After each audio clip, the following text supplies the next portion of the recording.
सत्ता कशासाठी पाहिजे? का म्हणून तुम्हाला सत्तेत यायचंय? आणि सत्ता आल्यानंतर एवढी सगळी सत्ता असल्यानंतर सुद्धा तुम्ही देश कधी सांभाळणार आहात की नाही? राज्य म्हणून कधी सांभाळणार आहात की नाही? की केवळ पक्ष म्हणून सांभाळणार आहात तुम्ही?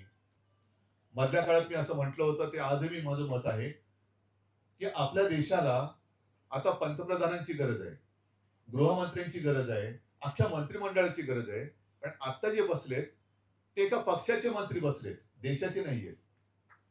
देशाचे म्हणून कारभार कुठे? ज्या सोनम वांगचुक यांचा उल्लेख मी केला, आपण किती लोक त्यांच्याबद्दल बोलतोय? किती लोकांना सोनम वांगचुक माहिती आहे?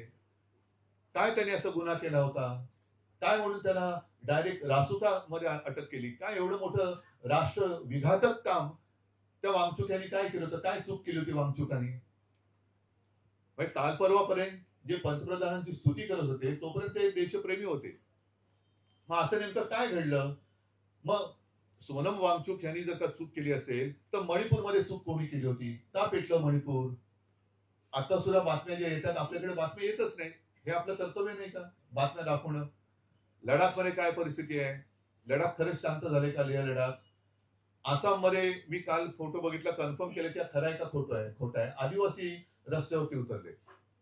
हातामध्ये मशाली आहे. पण इकडे बातमी कुठे येते? मणिपूरमध्ये आज काय चाललंय? कोणाला कुठे काय माहिती?